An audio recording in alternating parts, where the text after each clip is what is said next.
आज देश के 14वें राष्ट्रपति के तौर पर शपथ लेंगे रामनाथ कोविंद। सेंट्रल हॉल में 12:15 बजे चीफ जस्टिस JS खेहर शपथ दिलाएंगे। शपथ ग्रहण समारोह में उपराष्ट्रपति, PM, स्पीकर समेत कई राज्यों के राज्यपाल और मुख्यमंत्री भी शामिल होंगे। कोविंद सुबह 10:30 बजे राजघाट जाएंगे। इसके बाद राष्ट्रपति प्रणब मुखर्जी के साथ संसद पहुंचेंगे। कोविंद प्रणब मुखर्जी के साथ राष्ट्रपति भवन जाएंगे। नए राष्ट्रपति को गार्ड ऑफ ऑनर दिया जाएगा। परंपरा के मुताबिक राष्ट्रपति कोविंद प्रणब मुखर्जी को उनके नए निवास स्थान 10 राजाजी मार्ग तक छोड़ने के लिए भी जाएंगे। देश के नाम आखिरी संबोधन में राष्ट्रपति प्रणब मुखर्जी ने कहा, संस्कृति की विविधता, विश्वास और भाषाएं भारत को खास बनाती हैं।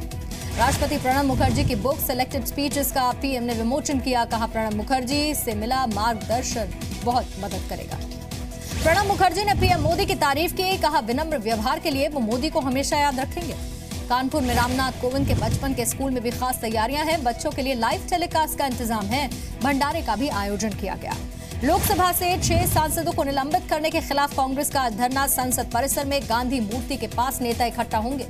प्रदर्शन के जरिए कांग्रेस स्पीकर से फैसले पर पुनर्विचार की मांग करेगी। स्पीकर ने कहा था, निलंबन अनुशासनहीनता देखकर किया, पार्टी देखकर नहीं। लोकसभा में स्पीकर ने कांग्रेस के 6 सांसदों को 5 दिन के लिए सस्पेंड कर दिया। स्पीकर पर कागज फेंकने पर कार्रवाई हुई। कांग्रेस के लगाए गए भ्रष्टाचार के आरोपों को वेंकैया नायडू ने सिरे से नकार दिया। कहा, इन सवालों के जवाब पहले ही दिए जा चुके हैं। राजस्थान के बीजेपी सांसदों से मिले PM नरेंद्र मोदी। दूसरे राज्यों के सांसदों से भी मुलाकात कर चुके हैं। टेरर फंडिंग में गिरफ्तार हुर्रियत के 7 नेताओं की आज दिल्ली कोर्ट में पेशी। गिलानी के दामाद अल्ताफ फंटूश को भी NIA ने गिरफ्तार किया। पूछताछ के लिए NIA कोर्ट से सभी नेताओं की रिमांड मांगेगा। टेरर फंडिंग में और भी खुलासे होने की उम्मीद है। पकड़े गए हुर्रियत नेताओं को रात भर CBI हेडक्वार्टर में रखा गया। जी न्यूज ने आतंकी फंडिंग का खुलासा किया था। गिरफ्तार किए गए सभी आरोपियों ने पाकिस्तान से हो रही फंडिंग की बात कबूली है। हुर्रियत नेताओं की गिरफ्तारी का अलगाववादियों ने विरोध किया। आज कश्मीर बंद बुलाया। जम्मू कश्मीर के बांदीपुरा में मुठभेड़ के बाद आतंकी भाग गए। चेक पॉइंट पर रोकने के बाद आतंकियों ने फायरिंग कर दी। पाकिस्तानी गोलीबारी के बाद पुंछ और रावलकोट के बीच चलने वाली बस सेवा को फिलहाल रोक दिया गया। जम्मू कश्मीर में जब करगिल विजय दिवस की तैयारियां जम्मू में तेज। युद्ध में अहम भूमिका निभाने वाली बोफोर्स तोपों का प्रदर्शन किया जाएगा। नक्सलियों के खिलाफ सुरक्षा बलों को बड़ी कामयाबी मिली। छत्तीसगढ़ के बस्तर में नक्सली ठिकाने से हथियारों का जखीरा बरामद किया गया। रियल एस्टेट कंपनी आम्रपाली के CEO ऋतिक सिन्हा और डायरेक्टर को 14 दिन की न्यायिक हिरासत। नोएडा में कॉर्पोरेट ऑफिस भी सील किया गया।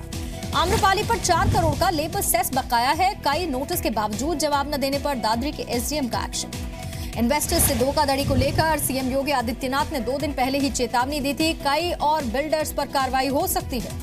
यूपी सरकार ने टोल प्लाजा पर VIP लेन बनाने का फैसला वापस ले लिया। जी न्यूज ने फैसले पर सवाल उठाए थे।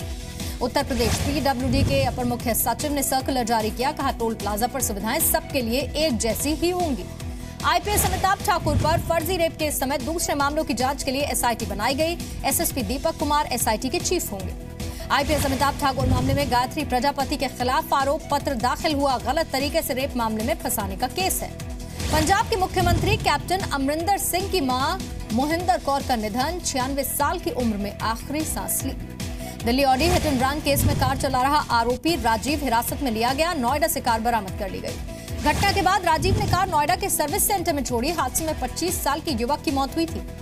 दिल्ली सरकार में मंत्री सत्येंद्र जैन का अधिकारियों को निर्देश, बिना इजाजत कोई फैसला न लें। दिल्ली सरकार के अधिकारियों पर मंत्रियों की अनदेखी करने का आरोप है। कई फैसलों की मुख्यमंत्री तक को जानकारी नहीं है। दिल्ली में मलेरिया के मरीजों की संख्या 245 हो गई। डेंगू के मरीजों की संख्या लगातार बढ़ रही है। दिल्ली जल बोर्ड की पाइपलाइन फटने के बाद हजारों लीटर पानी बर्बाद हुआ। दिल्ली की कई कॉलोनीज में पानी की सप्लाई पर इससे असर पड़ा। गायिका सुचित्रा कृष्णमूर्ति ने ट्वीट कर अजान के दौरान लाउडस्पीकर की तेज आवाज पर सवाल उठाए। तो समाजवादी पार्टी नेता अबू आजमी के धर्म के मामले में सुचित्रा कृष्णमूर्ति को दखल नहीं देने की नसीहत दी है। शेखर कपूर की पत्नी है सुचित्रा कृष्णमूर्ति। लखनऊ में बेरोजगार युवकों से करोड़ों की ठगी। पुलिस ने एक आरोपी को गिरफ्तार किया। बिहार के छपरा में आपसी विवाद में युवक की हत्या। पड़ोस से कुछ लोगों पर आरोप है। पुलिस ने एक आरोपी को गिरफ्तार किया। यूपी के बरेली में पुजारी की गला दबाकर हत्या। पुलिस को मंदिर परिसर में शव मिला। यूपी के सीतापुर में 13 साल की लड़की की रेप के बाद हत्या। पुलिस ने आरोपी को गिरफ्तार किया। फरीदाबाद में मानसिक तौर से कमजोर लड़की के साथ गैंगरेप, अगवा कर वारदात को अंजाम दिया। पुलिस ने केस दर्ज किया। जोधपुर में 2 गुटों में विवाद के बाद तलवार लाठी डंडों से हमला हुआ। मारपीट की वारदात CCTV में रिकॉर्ड हुई।